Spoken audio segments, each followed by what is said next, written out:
Okay, 13.3, the fundamental theorem for line integrals. And as you can see, I've already written out some of the notes. Excuse me, that wasn't because I was thinking ahead. That was because I'd already started the video when I was interrupted by an unnamed member of my family. So I'm just going to keep going here rather than erasing it and rewriting it. Highlight what I wrote and start over again. All right. So first of all, okay, going back to AP Calc, AB, you learned this second fundamental theorem of calculus, where my integral from a to b of f prime of x dx equals f of b minus f of a, and that was your bread and butter of integrating, right? You knew that that function that you were integrating was the derivative of something, so we did some rules of anti-differentiation to figure out what that function was, and then we plugged in our bounds. Okay, and there was that one caveat there. It had to be continuous. F prime of x had to be continuous on AB. Okay, if it wasn't, if there was some sort of like asymptote going on there, then in BC, that's when we got into our improper integrals. We knew that those rules for integration didn't apply anymore. Okay, so it had to be continuous for us to be able to find that that area under the curve. Okay. Well, of course, as you could expect, we have something similar in multivariable. Okay, so let C be a smooth curve given by the vector function r of t, where t goes from a to b, and f is a differential function of 2 or 3 variables whose gradient vector is continuous. Okay, so that gradient vector is continuous kind of goes back to your function having to be continuous when we did it in 2D, right? Okay, your gradient vector has to be continuous, your gradient vector field. Okay, then, at least on C, then your integral along C of the gradient of f dr, okay, so that's your line integral, right? Second fundamental theorem of calculus applies. We can just take the endpoints like that, okay? Given that, again, the gradient of f is the gradient of that capital F. Okay, so we have to figure out what that capital F is, just like over here, f prime of x is the derivative of f. And we had rules for integrating to find what that original function was. And we have the same rules in multivariable. Okay. This is kind of like a huge topic in multivariable, though, is this whole idea of these line integrals, and specifically we get into some things that occur. Okay, the first one is if your gradient function is continuous, then f is what we would call conservative. Okay, and our line integral along one curve is the same as our line integral along another curve, just as long as those curves have the same initial and terminal points. Okay, and again, as long as our gradient is continuous. Okay, now what that means, some examples of that. And before I get too far ahead of myself, on the same page where I'm going to post this video, I'm also going to post a video from Sal Khan from Khan Academy, where he explains conservative vector fields too. Just kind of an idea, because everyone just says, well, it just means it's conservative. It just means it's conservative. It just means that it's path independent. And it's kind of hard to wrap your brain around, like, what does that mean in real life? Okay, so I'm going to give you 2 examples here. Gravity is a conservative vector field. Okay, so what that means is that if you and I were both going to be going to the top of a big hill, okay, and we were both starting at the base right next to each other, and we're both going to the same point on the top of the hill, but you just go straight up. Okay, you're younger than me. You take the steep side of the hill, shortest path from the bottom of the top, you go all the way to the top. And I'm like, you know what? I'm kind of tired, and I'm going to kind of zigzag back and forth up this really steep hill until I get to the top. Okay, so we took 2 different paths, but we both started at the same point and we both end at the same point. Okay, what that means then is that our change in elevation is the same. Okay, and that kind of is represented by these 2 integrals. Our change in elevation is the same, and in fact, even better, our change in potential energy is the same. Okay, because we've both worked against the same amount of gravity. okay? So gravity is kind of used a lot as an example of a conservative vector field, okay? Now, if there's any sort of sink or source in your vector field, okay, an energy sink or an energy source, it's not going to be conservative, all right? So an example of that is if you and I both had a big box that we needed to push across the floor, okay, from one doorway to another doorway. So we're both starting at the same point and ending at the same point, okay? And I say, well, I am just going to push this box straight line, okay, from this door to that door, and I push it, okay? But you say, well, I want to get a little bit more exercise. I'm actually going to push this box around the perimeter of the room until I get to the other door, okay? So you push it all the way around. Who's done more work? You've done more work, okay? And that's an example there of we worked in a vector field that wasn't conservative. There were energy sources there. We were each the energy source, okay? So our change in energy there is not the same. You worked harder than I did. That's non-conservative, okay? So it's kind of, maybe somebody who's smarter than I am would think that that's overly simplified, but I think it gets the point across, okay? Now, there's some things that come from this also, okay? So there's a lot of different like theorems that are all like related to each other, like, oh, well, now that this is true, then this is also true. And if this is also true, then the converse is true. And if that's true, then this is true. So we're going to list some things that are kind of true here, all right? First of all, if the integral of C, or line integral, right, f dr equals 0, for every closed path,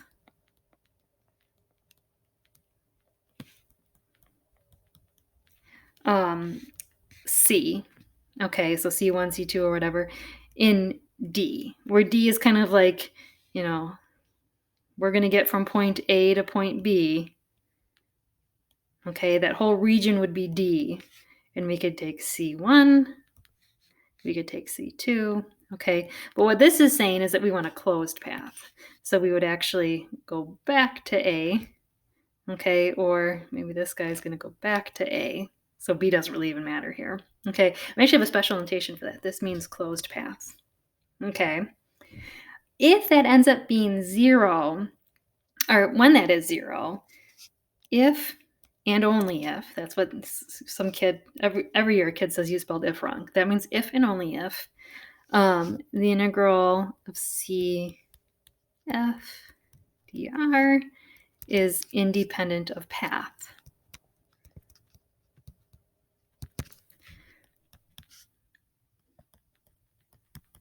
Okay. In other words, like we just learned, if it's independent of path, that means that it's conservative. Okay. So if we are in a conservative vector field, your line integral over a closed path will be 0. Okay. So back to our example of gravity, if you go to the top of the hill and then back down, your net change in potential energy is 0. Okay. Or your net change in elevation is 0. All right. And it's really hard for us to visualize an example when that's not true. There's actually a famous painting by M.C. Escher. I think it's called Ascending and Descending, or it's Descending and Ascending. I'm not sure. One or the other. But it shows these people going around a square staircase. And it's, if you're familiar with M.C. Escher's paintings, it looks like they're going up and down, but never really getting anywhere. Okay, so it seems like one person's change from point A to B might be a positive change in elevation, and another point, if you go a different route, it would be a negative change in elevation. It's a neat painting, and it's often used as like, here's an example of a non-conservative vector field, and it's kind of neat how math and art kind of come together like that. But anyways, okay, let's see. We got another theorem here. Again, these theorems get really wordy, so I'm trying to like read through it before I write it out for you. Okay, if F is a conservative vector field,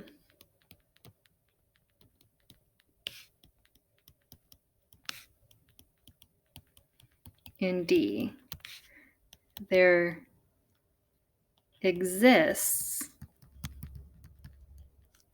a function f such that the gradient of f is uppercase F.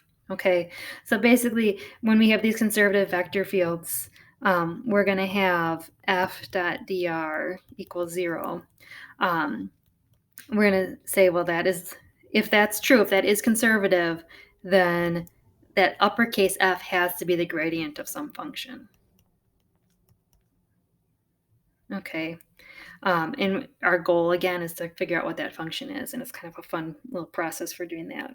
Okay, another one is if fxy equals pxy in the I direction, qxy in the j direction. Okay, and if that is a conservative vector field,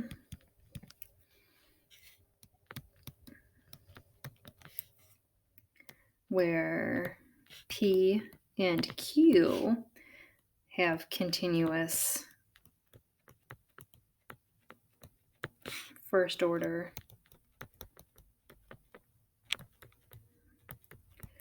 partial derivatives on D, okay, then throughout D, the partial of P with respect to Y equals the partial of Q with respect to X. Okay. And the converse is true if D is what we'd call simply connected.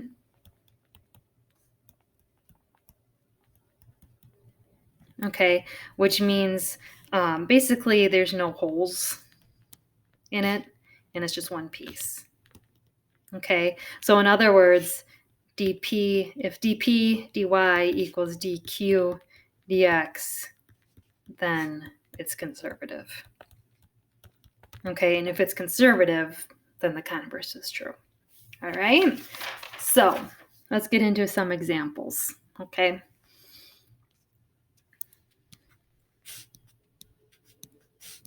So our first examples, we're going to do two of them here. First of all, it's asking, is F a conservative vector field?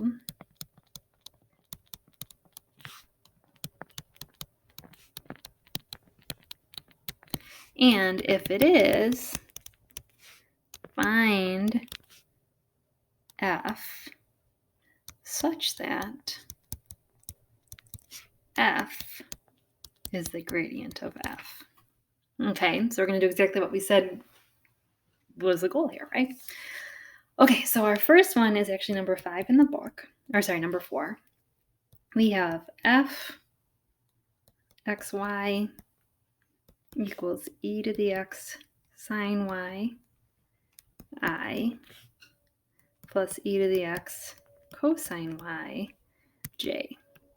Okay, so first we figure out if it's conservative or not. Okay, remember this is P, this is Q, and we want to find dp dy and dq dx. Okay, so the partials with respect to y and the partial with respect to x. So for P, the partial with respect to y, so x is a constant, 0 to sine is cosine, so it'd be e to the x cosine y. Okay, for Q with respect to x, so y is a constant, cosine y is a constant, the derivative of e to the x is e to the x, so it's e to the x cosine y. I bet you were expecting that, right? So since dp dy equals dq dx, so it is conservative. Okay, now our goal is to find f such that find lowercase f such that this uppercase f is the gradient of it. Okay, so in other words, find f such that the partial with respect to x is e to the x sine y, and the partial with respect to y is e to the x cosine y. Okay. All right. So we do some integrating. Okay. So f will be the integral of e to the x sine y dx. Okay. So if we integrate that with respect to x, right? Again, sine y is just a constant. The integral of e to the x is e to the x. We get e to the x sine y plus, okay, possibly some function of y, okay, which would be treated like a constant when we're taking the derivative. It's kind of like your plus c, right? And in fact, we could do like a plus c in addition to that. But there could be some other piece of this function that's only in y, so that when you take the derivative with respect to x, that goes away, okay? It also has to be the integral of e to the x cosine y, so that's q, with respect to y, okay? So the integral with respect to y of that guy, we're going to integral cosine of sine. So it'd be e to the x sine y plus possibly some function of x. Okay. And now we take both of these have to be true. Okay. So in order for these both to be true, we know that g of y and h of x both have to be 0. Okay. So e to the x, oops, I should do f equals e to the x sine y. Now, this is where you put in some constant for whatever reason your book uses k. We could do a c there too. It would be just as correct if you wanted to do that. Okay? All right, you ready to do another one? Okay. Just looking ahead. I'm not. Let me get scrolled up there. Okay, so our next one is f, and this is number 8 in your book. fxy is 2xy plus y to the negative 2 I plus x squared minus 2x y to the negative 3j. Okay, so same questions again. So dp dy. Okay, so the partial of that first expression in y would be 2x minus 2y to the negative 3.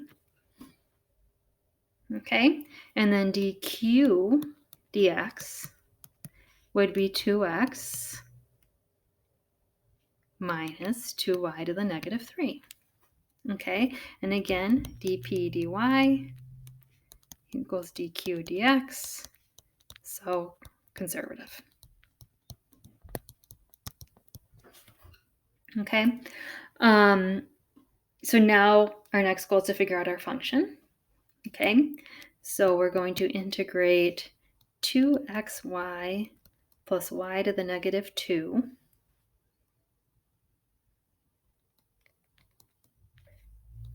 with respect to x.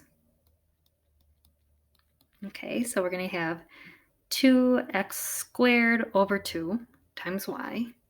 So we're going to have x squared y plus y to the negative 2 times x plus possibly some function of y. Okay, now you can do this another way, and I'll show you that if I remember, if we have time. I've always preferred this way. Then we do the integral with respect to y. Oops.